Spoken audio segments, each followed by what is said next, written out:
Sanji versus Kizaru ikakasana ni Oda? Bali nag-umpisa nga itong chapter 1105 sa pagkakagulo ng mga Marines na nasa Egghead Island. Nagmamadali nga silang bumalik sa mga barko nila dahil na rin sa command ni Gorosei Saturn ng isang buster call. Meaning wawasakin na talaga itong buong Egghead Island. Kaya naman dahil dito nag-aalala nga itong si Vice Admiral Dal at pinapabalik na rin sila Kizaru at Saturn sa mga barko nila. Pero sinabi nga ni Saturn na mananatili daw sila ni Kizaru sa isla. At as soon as makaalis na nga daw ang lahat ng Marines sa isla na to, umpisahan na nga daw nilang umatake. Though hesitate nga itong mga Marines, umagri pa nga rin sila sa utos na to ni Saturn. At dito galit na galit ngang kinausap ni Vegapunk sila Saturn at Kizaru. Ang akala nga daw niya siya lang ang pakay netong sila Saturn. Kaya bakit naman daw wawasakin pa yung buong Egghead Island? Itong isla nga daw na to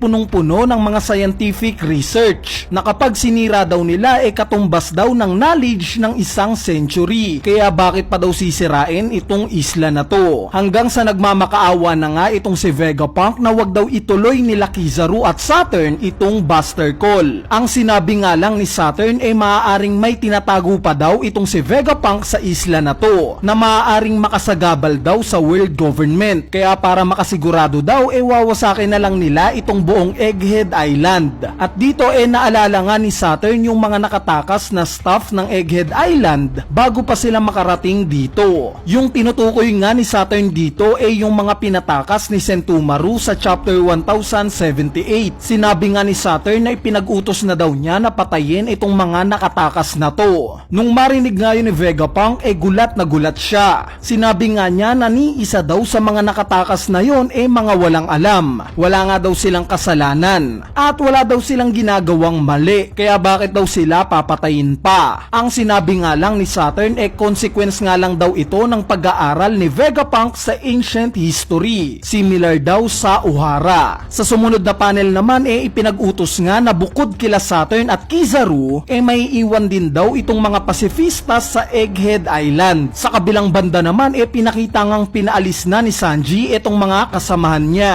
Pinauna na nga niya sila Bonnie na umakyat sa Labo Pace. Pero itong si Bonnie nga nag-aalala para kay Vegapunk since naiwan nga siya kila Saturn. Kaya naman inassure nga siya ni Sanji na hindi daw siya aalis nang hindi kasama itong si Vegapunk. At dito tumawag na nga si Sanji kay Nami at tinanong kung ano na bang kalagayan nila. Nag-response naman itong si Nami. Ang unang ang tinanong niya kung okay lang ba si Luffy, which is nag-reply nga si Sanji na hindi niya alam kung nasaan ito. Pero sigurado nga daw siya na okay lang si Luffy. Hanggang sa nabanggit nga ni Nami na patuloy pa rin daw na nilalabanan ni Zoro si Rob Lucci. Pinapunta nga daw nila si Jinbei sa lokasyon ni Zoro para siguraduhin daw na hindi ito mawawala sa daanan. At dito in-update na nga rin ni Nami si Sanji patungkol sa una nilang plano. Yung ililipad sana ng Vega Force 1 itong Thousand Sunny palabas sa isla na to. Na hindi na nga daw nila magagawa pa since nasira na nga daw ni Kizaru itong Vega Force 1. At speaking of Thousand Sunny,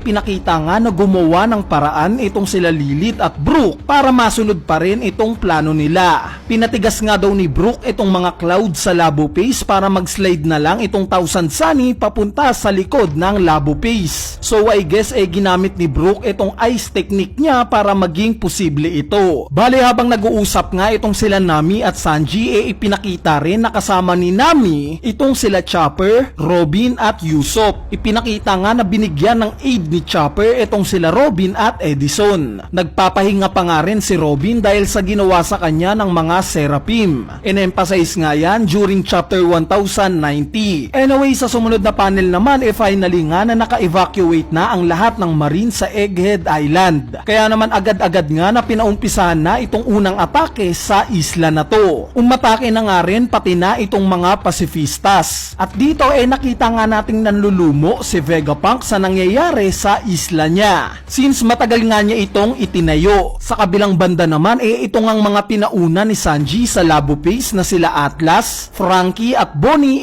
ipinakita ngang sakay na ng vacuum rocket. Pero sa hindi nga inaasahang pagkakataon nasend sila ni Kizaru at hiniwa nga niya itong daanan nila na nagkos naman ng pagkakahulog nila. Itong scene nga na to nakita mismo ni Saturn. Kaya naman habang nasa ere pa nga itong sila Bonnie ipinag-utos niya sa mga pasifistas na atakihin ang mga ito. Handa na nga silang umatake. Bali nakita nga rin ni Sanji itong scene na to. Same as Vegapunk na naguguluhan sa mga nangyayari. At dito bigla ngang napunta yung scene kay Luffy. Busog na busog nga siya sa tapat ng food making machine. Nung makita nga siya ng mga Marines pinlano nila na atakihin siya. At sa huling panel nga ng chapter na to napunta tayo sa scene na itong barko ng Marines na supposedly papatayin itong mga nakatakas sa Egghead Island bigla na lang nasira at lumubog. May umatake nga sa kanila na hindi kilalang grupo. At ang isa nga sa Marines pinapakontak itong si Admiral Kizaru para sabihin na yung umatake daw sa kanila papunta na ngayon sa Egghead Island. At dito na nga nagtatapos itong chapter 1105. Bali ngayon pag-usapan naman natin ang mga pangyayari sa chapter na to. Officially nga naka full attack mode na itong world government at Marines sa Egghead Island since nagcommand na nga ng Buster Call at pinaalis na rin yung mga Marines including itong mga Vice Admirals. At since alam nga ni Saturn nakakayanin nila ni Kizaru kung anuman ang ataking gagawin sa Egghead Island nagpaiwan nga sila para masigurado na hindi makakatakas itong sila Vegapunk at ang Straw Hat Pirate sa isla na to. So dito nga natin makokonekta itong paparating sa Egghead Island na ipinakitang umatake sa Marines sa huling panel ng chapter na to. Dahil nga sa nasa pangpang na lang itong mga Vice Admirals kung sino nga itong paparating sa Egghead Island sila nga ang lalaban sa mga Vice Admirals na to. At gaya nga ng sinabi ko sa spoilers mag-i-stick pa nga rin ako na ang hula ko kung sino itong paparating yung Straw Hat Grand Fleet. Yung rason ko nga dito balikan nyo na lang sa spoiler video natin. Sa part naman ng pinoint out ni Nami na hindi na nila magagawa pa yung plano nila na pagtakas since nasira na nga daw itong Vega Force 1. Dito nga natin maiisip na papasok na sa eksena itong ancient robot. Siya kaya ang sagot sa plano na to nila Nami? Siya kaya ang mag-aalis sa kanila sa Egghead Island? At speaking of ancient robot isa nga siya sa candidate ngayon na magliligtas kila Bonnie mula sa pag-atake ng mga pasifistas. Syempre bukod kay Sanji. Dahil nga sa in-emphasize sa huling panel ng chapter na to yung lokasyon ni Luffy na still nagpapahinga pa rin siya,